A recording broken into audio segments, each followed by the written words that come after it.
اعوذ باللہ من الشیطان الرجیم بسم اللہ الرحمن الرحیم الحمد للہ رب العالمین۔ بات ہماری براہین اس بات خدا میں چل رہی تھی، اس میں برہان وجودی و برہان امکان و وجوب، برہان صدیقین، یہ تمام ہو گئے ہیں۔ آج ہم جس برہان کے بارے میں بات کریں گے وہ برہان نظم ہے۔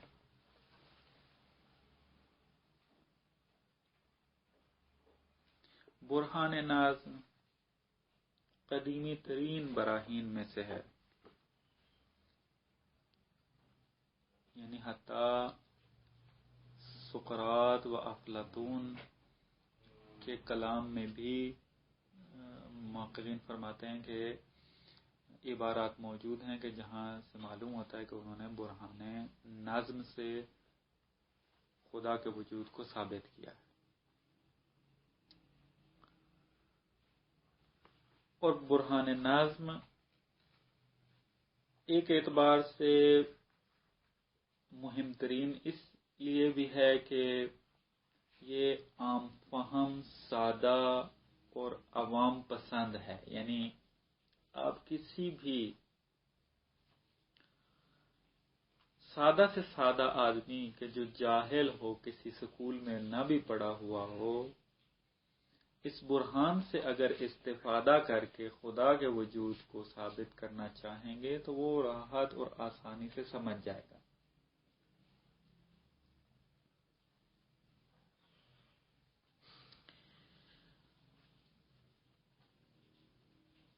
اور برہان نظم اس اعتبار سے بھی ہمارے لیے مہم ہے کیونکہ متون دینیہ میں بھی بہت زیادہ استفادہ ہوا ہے اس برہان سے۔ مثلا قرآن کریم کا مطالعہ کیا جائے تو بھرا پڑا ہے اس برہان سے، یعنی برہان کی شکل میں تو نہیں ہے، یعنی یوں کوئی سوء تفاہم نہ ہوگے، صغرا کبرا اور جس طرح ہم بیاناتے ہیں ایسے نہ، اس میں ایسے مطالب موجود ہیں کہ انسان اس سے استفادہ کر سکتا ہے اس برہان نظم کو۔ مثلا قرآن کے اندر آیا خلق کل شیء فقدرہ تقدیرا، خدا نے ہر چیز کو خلق کیا ہے اور پھر اس کو اندازہ گیری کی ہے، اس کو منظم کیا ہے، اس کو مقدر کیا ہے۔ اسی طریقے سے ان فی السماوات والارض لآیات للمؤمنین، اور اسی طریقے سے دیکھیں باقی خدا نے خود تفکر کرنے کی جو ہے وہ ترغیب دلائی ہے انسان کو۔ افلا ينظرون الى الابل کیف خلقت والى الجبال کیف رفعت، یعنی خود مطالعہ کائنات کا کہہ رہا ہے، خدا حکم دے رہا ہے اور پھر اس میں تدبر دینے کی ترغیب دے رہا ہے۔ کیوں یہ کام کر رہا ہے؟ اس وجہ سے کہ اس کے اندر آیات ہیں مومنین کے لیے۔ کس چیز کی آیات ہیں؟ کیونکہ خدا تک پہنچاتی ہیں، یہ عالم پورے کا پورا آیت خدا ہے۔ کیوں؟ اس وجہ سے کہ ہر ذرہ کائنات کا خدا تک پہنچاتا ہے۔ مثلا کہ آپ روایات کی طرف چلے جائیں تو اس میں بھی بہت سارے آپ کو روایات مل جائیں گی کہ جس کے اندر برہان نظم سے استفادہ کیا گیا ہے۔ نہج البلاغہ کی ہے خطبے کو انہوں نے نقل کیا ہے۔ بہرحال مہم ترین یعنی برہان میں سے ہے، اور چونکہ سادہ بھی ہے اور عوام کے فہم کے مطابق ہے، اس اعتبار سے بھی مہم ترین ہے، لہذا انسان جتنا اس کے اوپر کام کرے کم ہے۔ برہان کیا ہے؟ برہان اس کا اسی طرح جس طرح پہلے ہم نے تشکیل دیا تھا آسان ہے۔ صغرا اس کا کیا بنے گا کہ عالم منظم ہے۔ کبرا کیا ہے؟ یا صغرا عالم منظم ہے، اس کو آپ یوں بھی لکھ سکتے ہیں کہ عالم نظم رکھتا ہے، اور ہر وہ چیز کے جو نظم رکھتی ہو اس کا ناظم بھی ہوتا ہے، یعنی بدون ناظم نہیں ہو سکتا۔ ہر چیز جو منظم ہو وہ حتماً ناظم رکھتی ہے۔ پس نتیجہ کیا نکلے گا کہ یہ عالم جو کہ نظم رکھتا ہے حتماً اس کا بھی ناظم ہے. یہ برہان نظم ہے، اس طریقے سے بیان کیا جاتا ہے. اس کو مختلف تقاریر ہیں. آپ مثلا بڑی کتابوں میں جب جائیں گے، مثلا الہیات جو آغا سبحانی کی ہے، خصوصاً 4 جلدی جو ہے، اس میں آپ دیکھیں کہ 3-4 طریقوں سے برہان نظم کو بیان کیا ہے. یعنی الگ الگ اس کے صغرا کبرا بنا کر ایک مختلف زاویوں سے اس برہان کو تقریر کیا وہاں. بہرحال ہم اسی برہان کو، اسی تقریر کو مد نظر رکھتے ہیں. جب برہان واضح ہو گیا، فقط ایک تذکر کے عنوان سے خود نظم کسے کہتے ہیں اس کی تعریف بیان ہو جائے، تاکہ مطلب واضح ہو جائے کہ نظم کسے کہتے ہیں.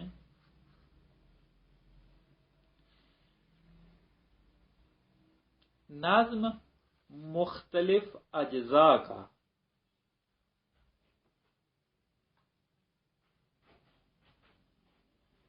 ایک دوسرے کے ساتھ اس طریقے سے ملنا کہ وہ ایک ہدف معین تک پہنچائے، اس قسم کے مجموعے کو کیا کہیں گے کہ یہ نظم رکھتا ہے. بات ہوگی. مثلا آپ دیکھتے ہیں گھڑی کی طرف، اس گھڑی کے مختلف کیا ہیں، اجزاء ہیں. ان کو اس طریقے سے ایک دوسرے کے ساتھ رکھا گیا ہے کہ یہ جس طریقے سے ان کو رکھا گیا ہے وہی طریقہ موجب بنتا ہے کہ یہ گھڑی ایک خاص ہدف تک پہنچائے انسان کو. یعنی اس کا جو ہدف ہے کہ جو اس کا ٹائم مشخص کرنا ہے، یہ گھڑی کب اپنا وہ ہدف دے سکے گی کہ جب یہ ایک خاص کیا ہے مجموعے کے اندر، ایک خاص صورت کے اندر ان کو آپس میں جمع کیا جائے گا. اگر یہ مجموعہ جس طریقے سے ایک دوسرے کے ساتھ اکٹھا کیا گیا، اگر یہ ہٹا دیا جائے تو یہ اپنا ہدف ادا نہیں کر سکے گی. اسی طریقے سے آپ باقی مثال، مثلا گاڑی کی مثال لے لیں، موبائل کی مثال لے لیں. قطعات مختلف، ایک ممکن ہے قطعات جو ہیں وہ ایک دوسرے سے ملتے جلتے ہیں، لیکن ان کا جب آپس میں وہ جو نظم برقرار کرنا ہوتا ہے، اکٹھا ان کو جمع کرنا ہوتا ہے، ایک خاص قسم میں جب اس کو رکھیں گے تو وہ کیا ہے، ایک نظم کی شکل میں ظاہر ہوگا. پس نظم کسے کہتے ہیں کہ اجزاء مختلفہ کا ایک دوسرے کے ساتھ اس طریقے سے ملانا یا ملنا کہ وہ ایک خاص ہدف کی طرف رہنمائی کرے یا ایک خاص ہدف کی طرف لے کر جائے، اس کو کہیں گے کہ یہ نظم رکھتا ہے. نظم اس کو آ کر بیان کریں گے. بس جب یہ تعریف بیان ہوگی، اب نظم کی 3 قسمیں بنتی ہیں. کیونکہ کتاب میں اس کی طرف اشارہ موجود ہے، بیان کر رہا ہوں اس کو. نظم زیبا شناختی. کیا مراد ہے اس سے؟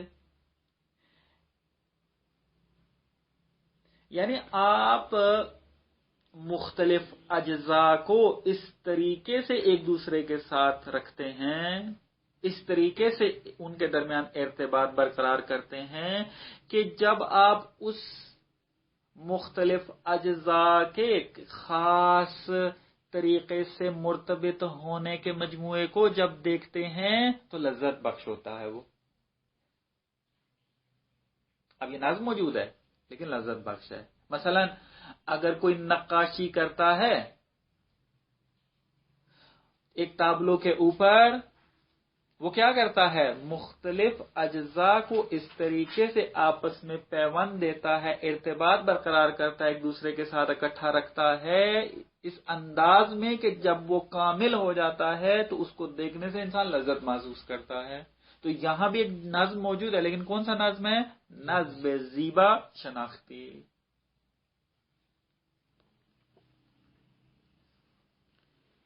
دوسری قسم جو نظم کے نظم علی،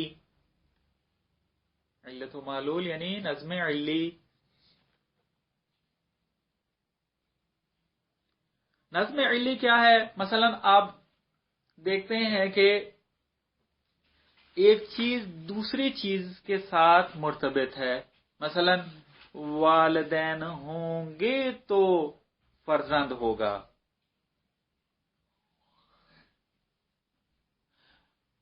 بننا ہوگا تو امارت ملے گی.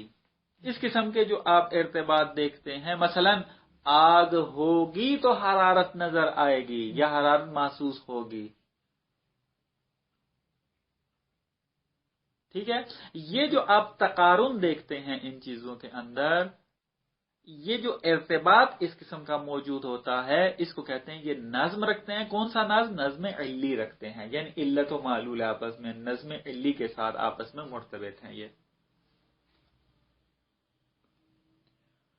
تیسری قسم جو ہے وہ نظم غائی ہے.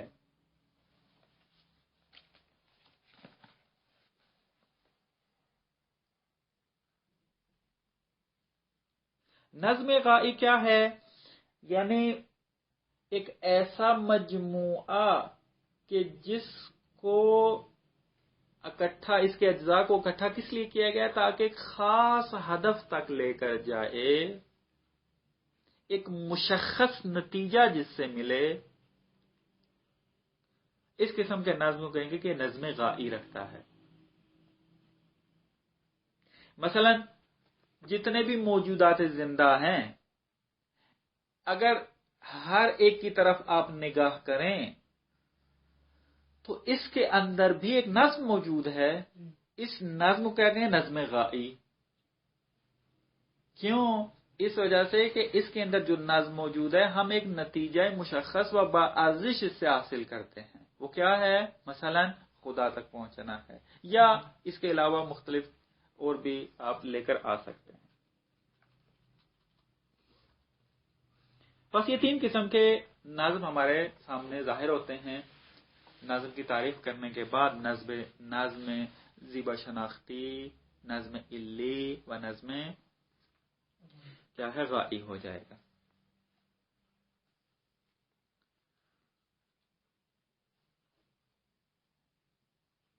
یہ نظم کی تین قسمیں کیوں بیان کیے ہیں؟ کیونکہ بعض اشکالات جو ذکر ہوتے ہیں اس کے اوپر، برہان نظم کے اوپر، اگر یہ نظم کی تین قسمیں ذہن کے اندر ہوں تو ان اشکالات کا راحت انسان جواب دے سکتا ہے. بس نتیجہ یہ نکلا کہ مفہوم نظم کے اندر کہ جو ہم نے تعریف کی ہے، اس میں حد اقل دو عنصر لازمی ہیں. کون سے؟ پہلا، اس کے اندر ہمہ آہنگی موجود ہونی چاہیے. اس کے درمیان کیا ارتباط موجود ہونا چاہیے، پیوند آپس میں ہونا چاہیے اجزاء کا. اگر اجزاء بدون ارتباط موجود ہوں گے تو نظم برقرار نہیں ہو سکتا. وہاں پر حتماً کیا ہونا چاہیے؟ ان کے درمیان ارتباط قائم ہونا چاہیے، ان کے آپس میں ایک دوسرے کے ساتھ مرتبط ہونا چاہیے ان کو، تب جا کر نظم کی صورت اختیار کریں گے. اگر آپس میں کسی قسم کا ارتباط ہی نہ رکھتے ہوں تو ان کے درمیان نظم برقرار نہیں ہو سکتا. بس ایک چیز جو مہم ہے کہ نظم برقرار ہو، وہ یہ کہ اجزاء مختلفہ کے درمیان ہمہ آہنگی موجود ہو. دوسرا کیا ہے؟ ہدف مندی بھی ہو اس کے اندر. اگر اجزاء کو آپ مختلفہ کو آپس میں ملائیں اور ان کے اندر ہمہ آہنگی بھی موجود ہو، لیکن کسی خاص ہدف تک نہ پہنچاتے ہوں، ہدف نہ رکھتے ہوں، تو اس کے اوپر نظم کی تعریف صدق نہیں کرے. بس ہدف ہونا بھی ضروری ہے. بس ہمہ آہنگی و ہدف نظم کے اندر ہونا ضروری ہے. مفہوم نظم کس پر صدق کرے گا؟ جس میں حد اقل یہ دو مفہوم موجود ہونے چاہیے.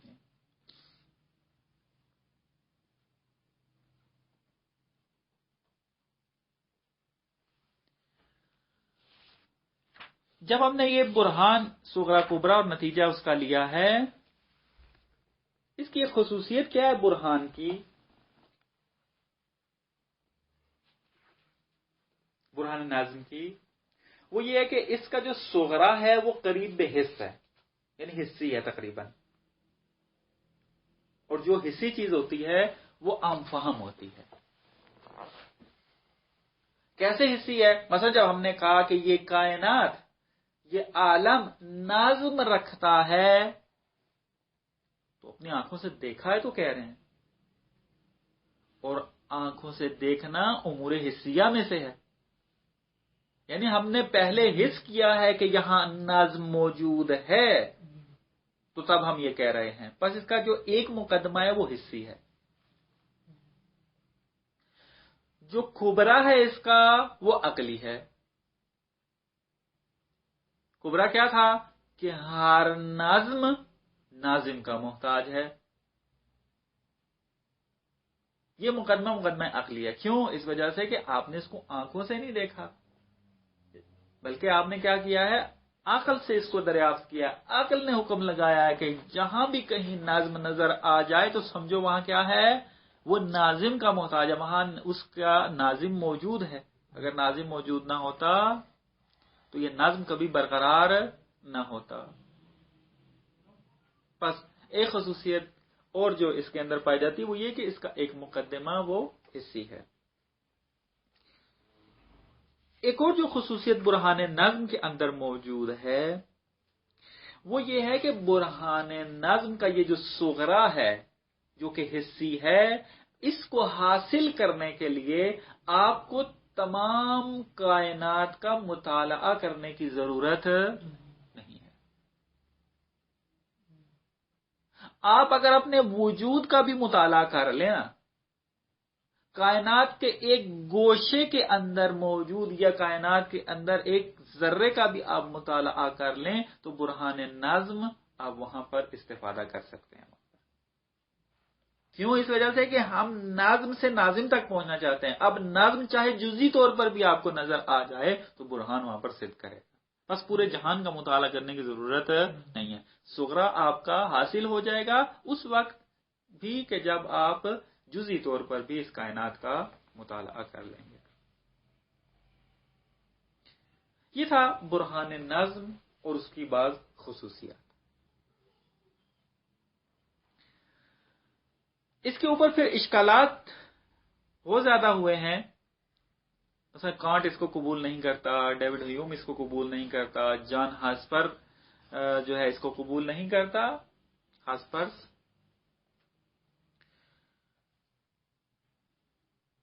وہ سارے اشکالات کو کتاب نے بھی ذکر نہیں کیے، ایک دو اشکال ذکر کیے ہیں۔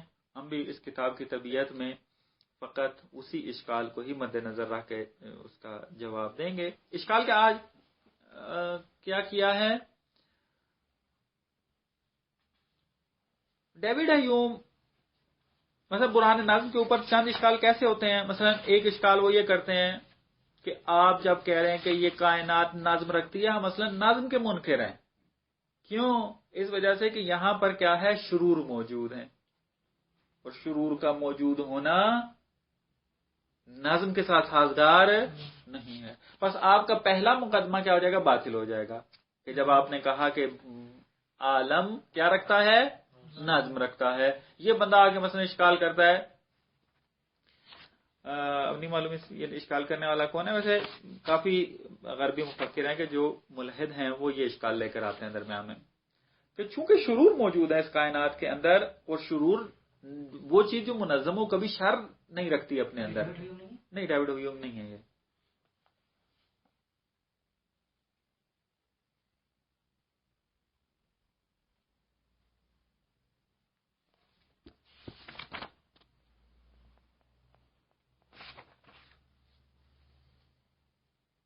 شاید ڈیوڈ ہیوم کا ہو بھی صحیح، کیونکہ عبارت انہوں نے ایسی ذکر کیا، میں نے اس کے عبارات کی طرف توجہ بھی نہیں کی،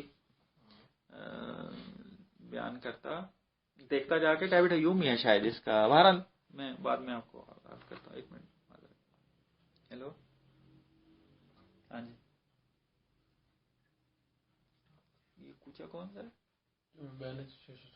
6 اور 4 درمیان ہے، چاہو میں تھا 4 نہیں، ہفتے تیر تک 6 اور 4 کے درمیان 6-4۔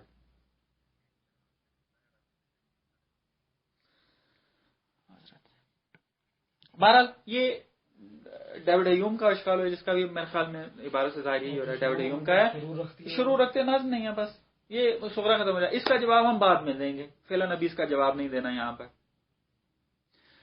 دوسرا اشکال جو ہیوم یہاں پر کرتا ہے وہ یہ کہ آپ نے جو یہ کبرا بنایا ہے کہ ہر نظم ناظم کا محتاج ہے، یہ کبرا کام نہیں ہے. آپ کبھی بھی نظم سے ناظم تک نہیں پہنچ سکتے. ممکن ہے تصادفی ہو، ممکن ہے اتفاقی، اور ممکن ہے ایسا.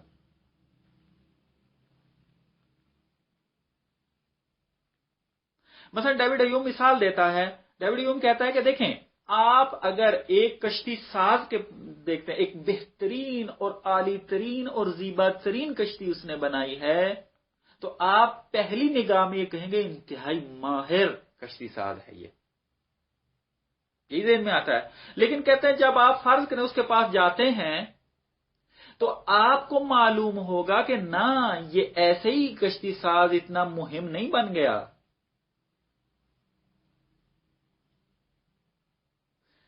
کیسے بنا ہے یہ اتنا مہم کشتی ساز؟